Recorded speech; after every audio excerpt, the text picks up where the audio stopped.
झूठ बोले कौवा काटे। अनु को बचपन से ही झूठ बोलने की आदत थी और ससुराल में भी उसकी ये आदत गई नहीं थी।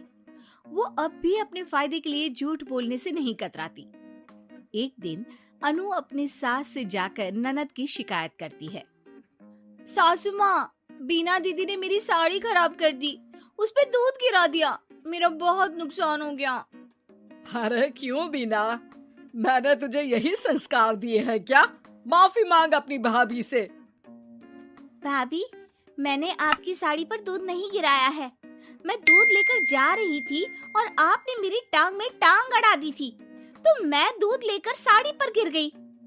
अरे वाह, एक तो गलती करती हो, ऊपर से इल्जाम भी दूसरों पर। वाह जी वाह। माँ जी, यही है क्या आपके घर के संस्कार? बीना, बहू से माफी मांग। सॉरी भाभी। अरे सॉरी से क्या होगा, साड़ी से होगा, साड़ी के बदले साड़ी। ठीक है बहू, नई साड़ी ले लेना बस।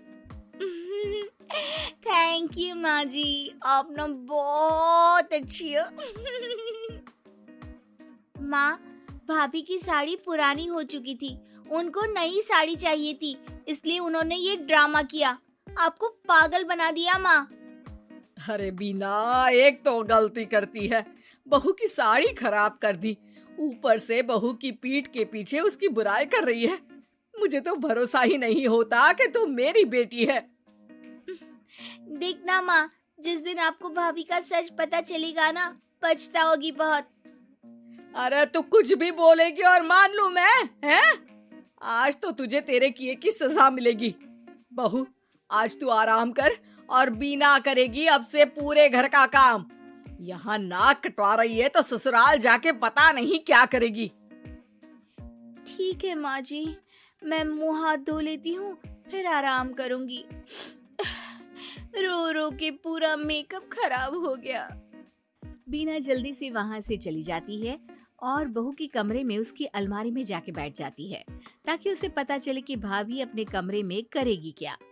अनु हाथ मुंह धोकर अपने कमरे में आती है और फोन उठा के सीधे अपने मायके फोन लगा देती है। पता है माँ, आज क्या हुआ? आज मैंने सास की चाय में सब्जी धोने के बाद बचा पानी डाल दिया। बेचारी। ओह, तो भाभी हर बात अपनी माँ को बताती है। अच्छा माँ, अब ना मैं सोने चली, बहुत आराम करना है आज मुझे। थोड़ी देर में अनु की नींद लग जाती है। बीना उसका फोन उठाती है और फोन में कुछ करने लगती है, फिर वहाँ से चली जाती है। वो सीधे माँ के पास जाकर माँ के कान में कुछ कहती है। ठीक है, अब तू इतने यकीन से कह रही है तो ये भी कर लेती हूँ, पर भाभी पर तेरा शक गलत निकला ना तो बहुत बुरी सजा मिलेगी तुझे। ठीक है माँ, सच सामने लाकर ही रहूंगी, चाहे फिर सजा ही मिल जाए। अगले ही दिन काम को लेकर बीना और अनु में बहस हो जाती है। बीना, तुम यहाँ पैदा हुई हो, तुम्हें इस घर का ज्यादा काम करना चाहिए। आपका भी तो यही घर है भाभी, मुझे तो एक दिन चले जाना है शादी करके, फिर तो आपको ही सब संभालना होगा ना। तुम्हारी माँ ने तुमको कुछ नहीं सिखाया। आपकी माँ ने सिखाया है तो आप ही कर लो ना काम।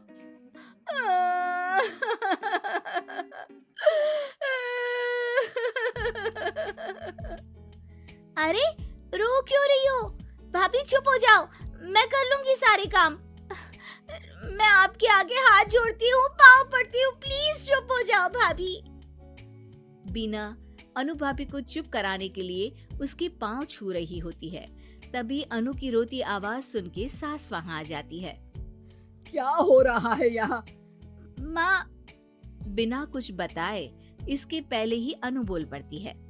देखो ना, आपकी बेटी मेरे पाँव पकड़ के मुझे गिराने की कोशिश कर रही है।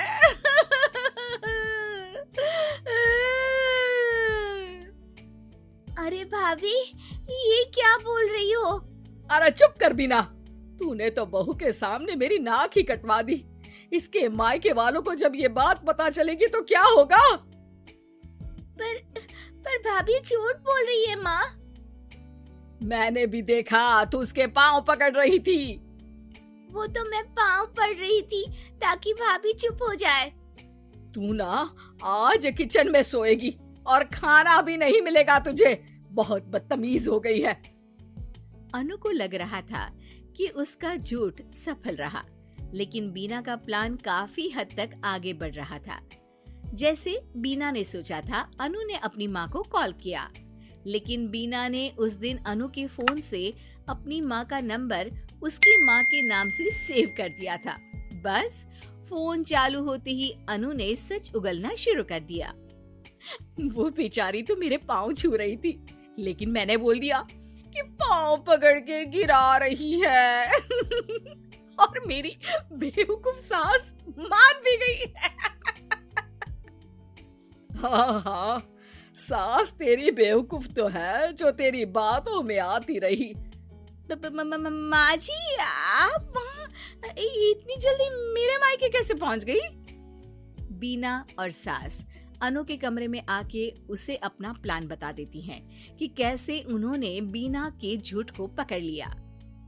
इस बार अनु सास के पांव पकड़ लेती है और माफी मांगती है। ए, पांव छोड़, मुझे गिराएगी क्या?